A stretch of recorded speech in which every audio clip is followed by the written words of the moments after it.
अंडमान सागर के ऊपर 26 नवंबर को एक निम्न दबाव का क्षेत्र बनने की संभावना है, जो आगे चलकर डिप्रेशन में तब्दील हो सकता है। हालांकि अभी चक्रवात को लेकर कोई स्थिति स्पष्ट नहीं है। यह सिस्टम फिलहाल अंडमान सागर में है। ऐसे में अभी कुछ भी कहना जल्दबाजी होगी। हालांकि आने वाले 2 दिनों में गरज के साथ बौछारें पड़ने की संभावना है। राष्ट्रपति द्रौपदी मुर्मू कुछ दिनों पहले संबलपुर के 2 दिवसीय दौरे पर आई थीं, जिस दौरान स्थानीय मीडिया कर्मियों के साथ पुलिस व प्रशासन ने सहयोग किया। संबलपुर प्रेस क्लब ने कहा कि राष्ट्रपति के कार्यक्रमों में आम लोग तो शामिल हो सके, लेकिन गणतंत्र के चौथे स्तंभ कहे जाने वाले मीडिया को राष्ट्रपति के कार्यक्रमों से दूर रखा गया। यह वाकई में असंतोषजनक है। ओडिशा में साल 2022 में सड़क दुर्घटना से हुई मौतों ने पिछले 5 वर्ष का रिकॉर्ड तोड़ दिया है। यहां साल 2022 में 11,663 सड़क दुर्घटनाएं हुई, जिसमें 10,302 लोग घायल हुए, जबकि 5,476 लोगों की जान गई है। बीते 5 वर्ष में कुल 54,790 सड़क दुर्घटना हुई है। इसमें से 25,934 लोगों की जान गई है। ओडिशा विधानसभा के शीतकालीन सत्र का आज तीसरा दिन है और लगातार तीसरे दिन भी विधानसभा में अनुसूचित जनजाति भूमि हस्तांतरण विधेयक पर जोरदार हंगामा हुआ, जिसके चलते सदन की कार्यवाही शाम 4 बजे तक के लिए स्थगित कर दी गई। इसके बाद विधानसभा में विरोध प्रदर्शन के बाद भाजपा विधायकों ने राजभवन जाकर राज्यपाल से इसकी शिकायत की। ओडिशा में कई पेट्रोल पंप वितरण इकाइयों में सिस्टम के साथ छेड़छाड़ करके पेट्रोल और डीजल की बिक्री की शिकायत आने पर उनसे जुर्माना वसूला गया है। इसकी जानकारी ओडिशा के उपभोक्ता कल्याण मंत्री अतनु सब्यसाची नायक ने राज्य विधानसभा को दी। इस सिलसिले में 2022 से 23 में कई पेट्रोल पंपों से 3,17,000 रुपए का जुर्माना वसूला गया, जबकि 2021 से 22 में 3,04,3,000 रुपए का जुर्माना वसूला गया था। IRCTC की वेबसाइट आज पिछले कुछ घंटों से डाउन है, इसलिए ई-टिकट की बुकिंग सेवा फिलहाल के लिए बंद है। तकनीकी खराबी के कारण सेवा ठप हुई है, जिसके समाधान के प्रयास में टेक्निकल टीम निरंतर जुटी हुई है। यह दिक्कत IRCTC की साइट और ऐप दोनों में आ रही है। कई यूजर्स ने ऐप के साथ 502 बैड गेटवे एरर की भी शिकायत की है। ओडिशा के संबलपुर में एक विरोध मार्च के दौरान धनुपाली पुलिस स्टेशन के IIC के साथ दुर्व्यवहार करने के मामले में विधायक जयनारायण मिश्रा को उड़ीसा उच्च न्यायालय से जमानत नहीं मिली है। मामला 15 फरवरी 2022 का है। उस दौरान संबंधित IIC अनीता प्रधान के दायर शिकायत के आधार पर विपक्ष के नेता मिश्रा के खिलाफ मामला दर्ज किया गया था। स्कूल एवं जन शिक्षा मंत्री सुदाम मरांडी ने जानकारी दी है कि राज्य सरकार ने पिछले 10 वर्षों में 7,478 सरकारी स्कूलों को बंद करते हुए इन स्कूलों को पास के स्कूलों में विलय कर दिया है। उन्होंने बताया कि इनमें सबसे अधिक गजपति जिले के स्कूलों का विलय किया गया है। इसके बाद मयूरभंज दूसरे और कंधमाल जिला तीसरे नंबर पर है। बड़ौसा और पंचक के मद्देनजर धबलेश्वर में 20 प्लाटून पुलिस फोर्स के साथ साथ 3 अतिरिक्त SP 8 DSP के साथ साथ इंस्पेक्टर सब इंस्पेक्टर को विभिन्न जगहों पर तैनात किया जाएगा। ट्रैफिक व्यवस्था को नियंत्रण करने के लिए पहली बार इस तरह की ठोस कदम उठाया गया है। इस व्यवस्था के तहत उस रास्ते पर वाहनों की आवाजाही पर अच्छी तरह से नियंत्रण किया जा सकेगा। ओडिशा में खाकी वर्दी में दिखेंगे ट्रांसजेंडर। 26 नवंबर को होने वाली सब इंस्पेक्टर पद की परीक्षा के लिए राज्य भर से 17 ट्रांसजेंडरों ने क्वालिफाई किया है। पहली बार वे लिंग के स्थान पर ट्रांसजेंडर लेखन के साथ परीक्षा देने जा रहे हैं। इसके लिए ओडिशा पुलिस भर्ती बोर्ड द्वारा उन्हें एडमिट कार्ड जारी कर दिए गए हैं। ओडिशा के संबलपुर में हाथियों की मौत को लेकर जांच कर रही वन विभाग की टीम को बड़ी सफलता हाथ लगी है। वन विभाग की टीम ने इस दौरान एक आरोपी को गिरफ्तार किया है और उससे पूछताछ करने के बाद जेल भेज दिया है।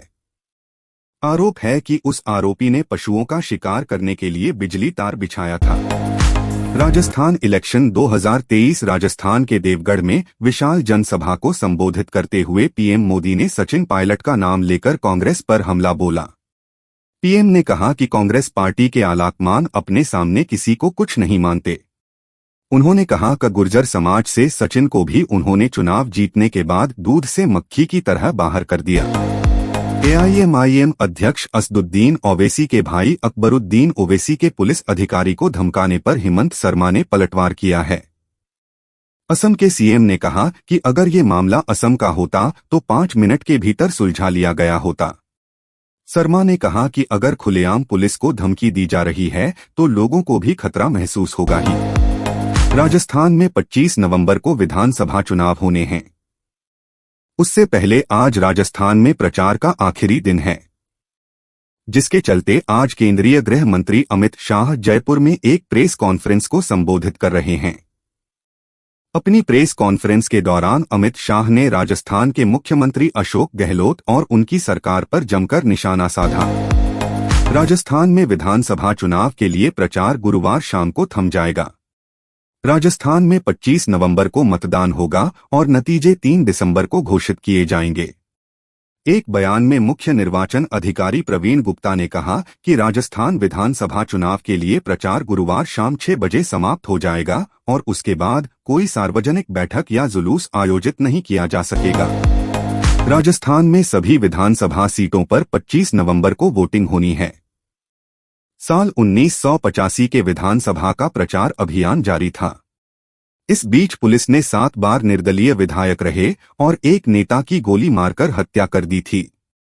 संभवत देश के इतिहास में यह पहली घटना थी जब किसी मौजूदा विधायक का पुलिस ने एनकाउंटर कर दिया था।